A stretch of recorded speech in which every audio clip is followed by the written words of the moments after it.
So we have another interview that they did recently. Well, they did it on March 9th. It was posted to Facebook on March 9th, so they did it before that.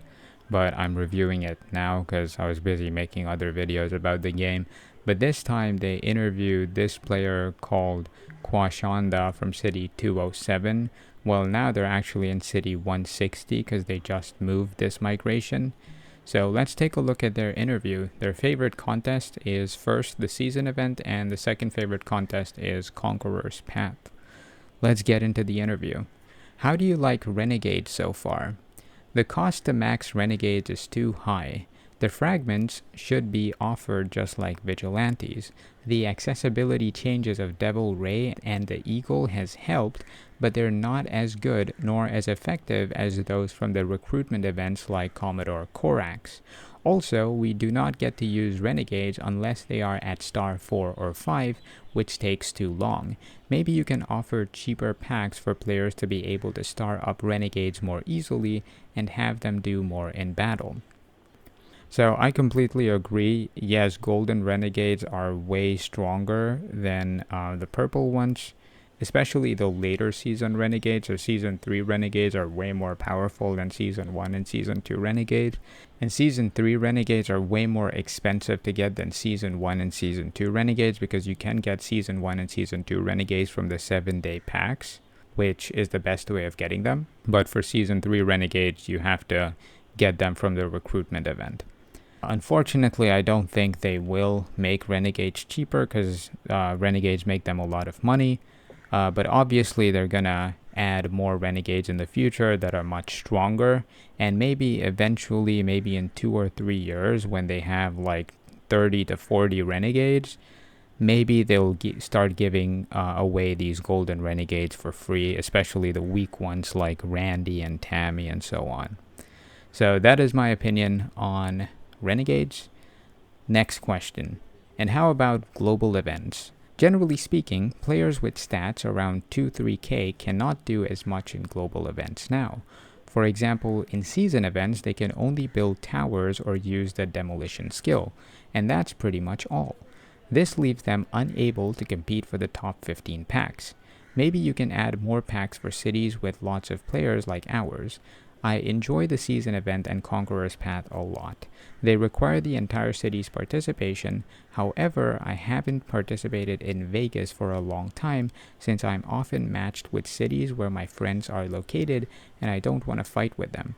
On top of that, the whole city and the legislator don't get enough for winning Vegas or taking the rookie casinos. So I completely agree with adding more packs. I think it's pretty stupid for cities to have the same amount of packs regardless of activity. I think there are a lot of dead cities in the event that don't require 15 packs, and there are a lot of very active cities in this game that require like 50 packs instead of 15 because they just have so many active players. So maybe they can add like a flexible way of unlocking more packs for the city based on the city's total season points. So let's say if a city scores like 5 million points in the season event, then maybe they only get like 5 packs. But if the city scores like 100 million points in the season event, maybe they get like 50 to 60 packs, something like that. Because obviously, the more active a city is, the more points they're going to be able to score. And season points, I think, is a great indication of how active a city is. And maybe they could increase or decrease the number of packs a city gets based on their total season points during the season event. Also, I think for these players, these 2-3k stat players that weren't doing much, that is, they were only building towers and using the demolition skill, I think they added the war drills event because of that. They added the war drills event so the spenders could score more points during the event, because earlier, before the war drills event, a lot of non-spenders were dominating the event because they would simply go to buildings and trade points to make it into the rankings and get a ton of personal points. but then they added the wardrolls event so that they could get spenders to get more personal points. And they also added island kill rankings so that the spenders could kill more. So I don't know if they need to add more features to get higher stat players to get more points in the event. Let me know your thoughts in the comments down below. And as far as Vegas is concerned, I can't really comment on this because I don't really do Vegas that much.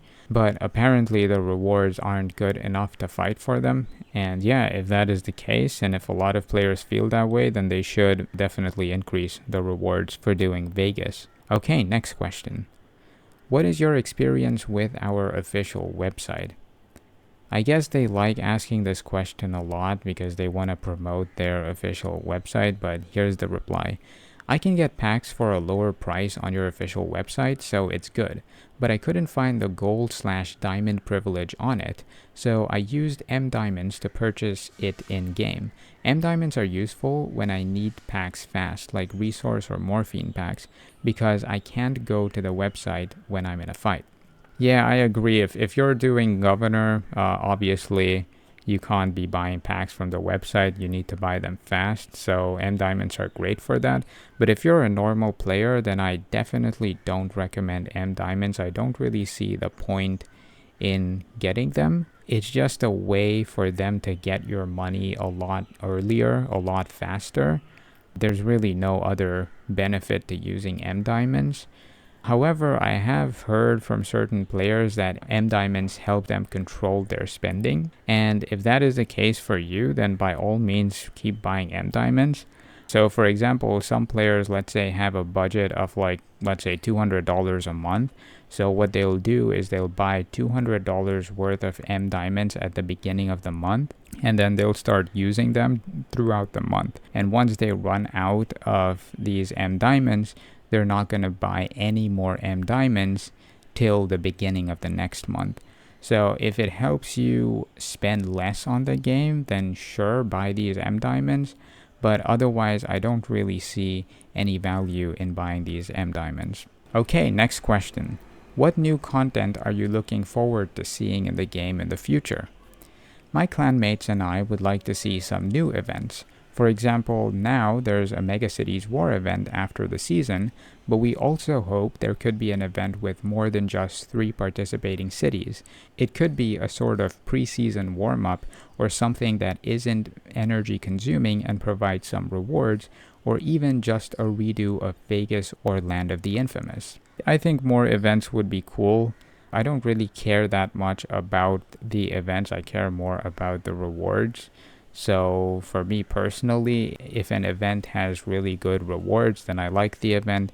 If the event has garbage rewards, then I don't really like the event. I think the only exception to that for me is City Royale. I think I enjoy City Royale a lot, even though its rewards aren't that great. But otherwise, I personally don't care that much about whether they add more events or not in the future. That's my opinion on new events. If they add new events, just make sure the rewards are good. So that was the entire interview. Also, I spoke to this player and they told me that the interview was actually a 2-hour video call.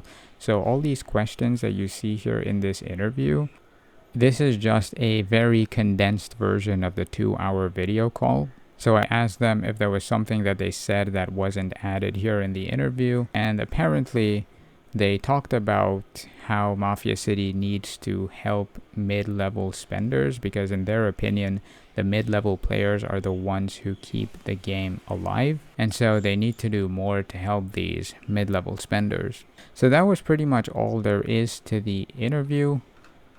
Let me know your thoughts about this interview in the comments down below. Before I end this video, I'd like to thank all of my patrons for the support. To support me, you can find my Patreon link in the description below. Thanks for watching the video, guys, and I will see y'all in the next one.